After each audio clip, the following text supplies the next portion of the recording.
This one comes from Matt Leibel, and he says, Berkshire directed 46% of capital expenditure in 2019 to Berkshire Hathaway Energy.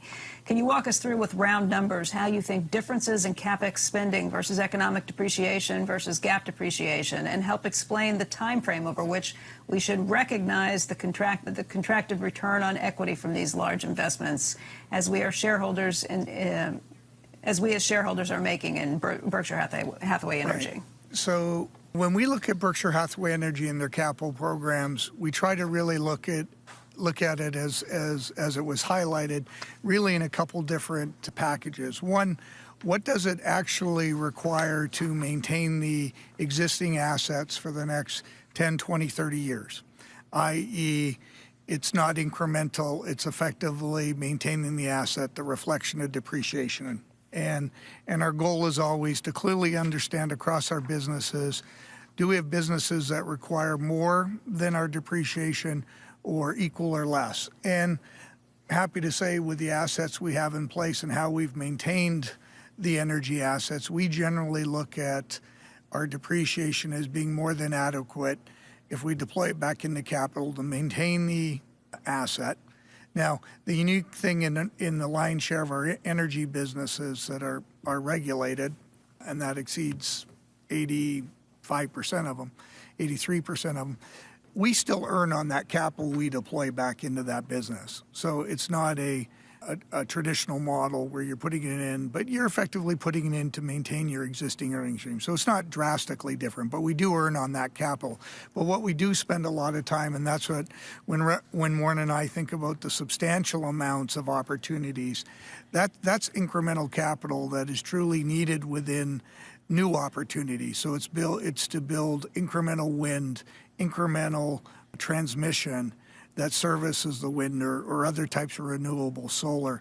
That's all incremental to the business and drives incremental both growth in the business. It does require capital, but it does drive growth within the energy business. So there's really the two buckets. I think we would use a number a little bit lower than the depreciation. We're comfortable the business can be maintained at that level, and as we deploy amounts above that, we really do view that as, quote, incremental or growth CapEx. Yeah, we have what 40 billion or something. What do we have in sort of kind of in the works? Oh yeah. So we have basically, as Warren's highlighting, 40 billion in the works of capital. That's over the next effectively 9 years, 10-year period.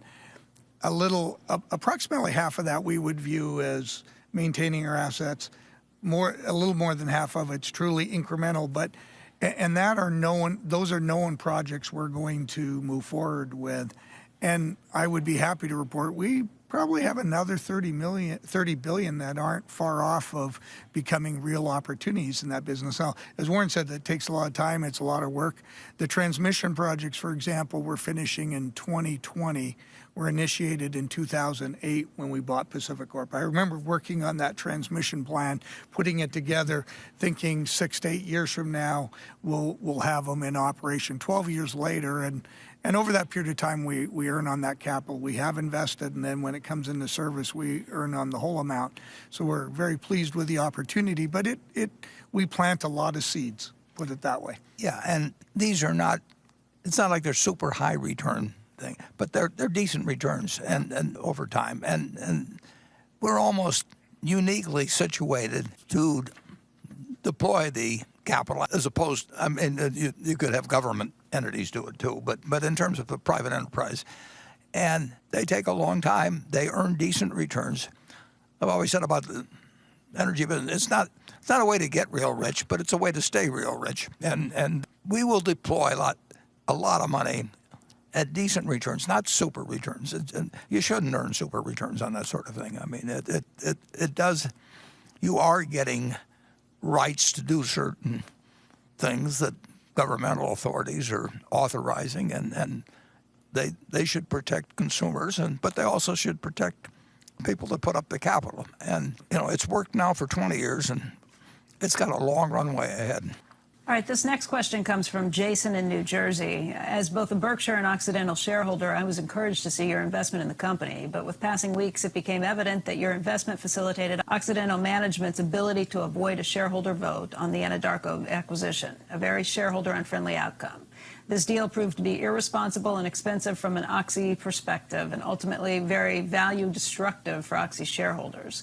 In my view, it also permanently hurt Berkshire's reputation in the marketplace. Please comment on this unfortunate outcome and tell me why Oxy shareholders and other market observers shouldn't feel this way. Well, yeah, we said right from the beginning, although we didn't certainly expect to agree to it, what's happened. We said essentially when you buy into an oil, a huge oil production company, you know, how it works out is going to depend on the price of oil to a great extent.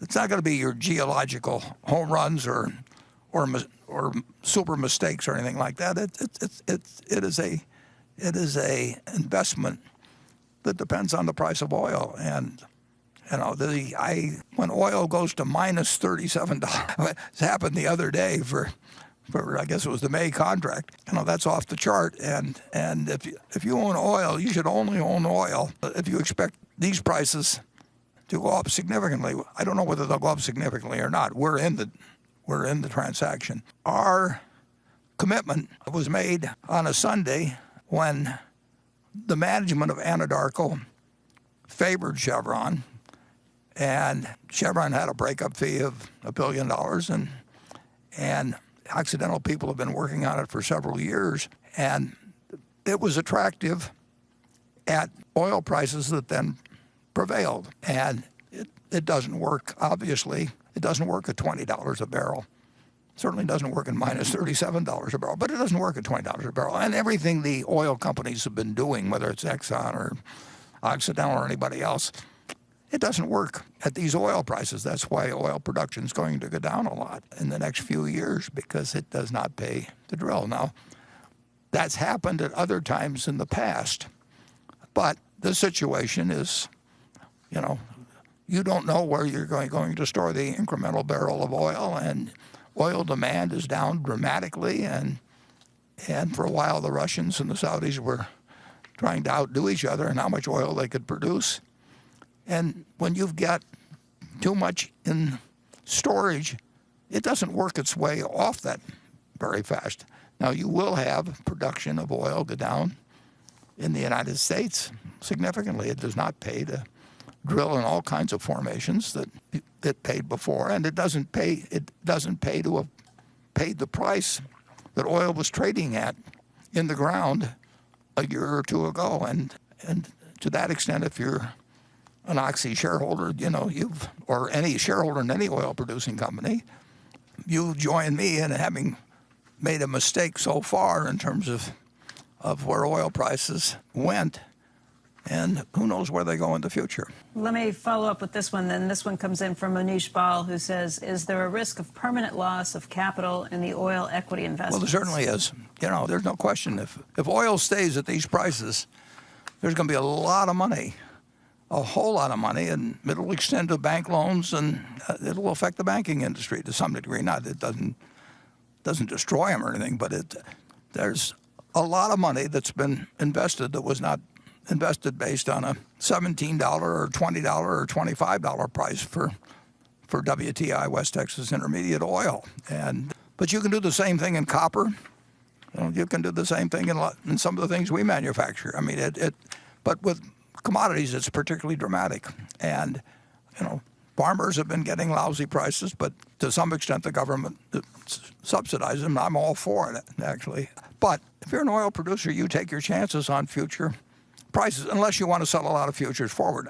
Oxy actually did sell 300,000 barrels a day of puts, in effect, that they bought puts, and sold calls, in effect, to match it. And they were protected at $10 for a layer of $10 a barrel on 300,000 barrels a day. But you're really buying, when you buy oil, you're betting on oil prices over time and over a long time. And oil prices, there's risk. And the risk is being realized by oil producers as we speak. There will be, if these prices prevail, there will be a lot of bad loans in energy loans or bad debts in energy loans. And if there are bad debts in energy loans, you can imagine what happens to the equity holders. So yes, there's risk.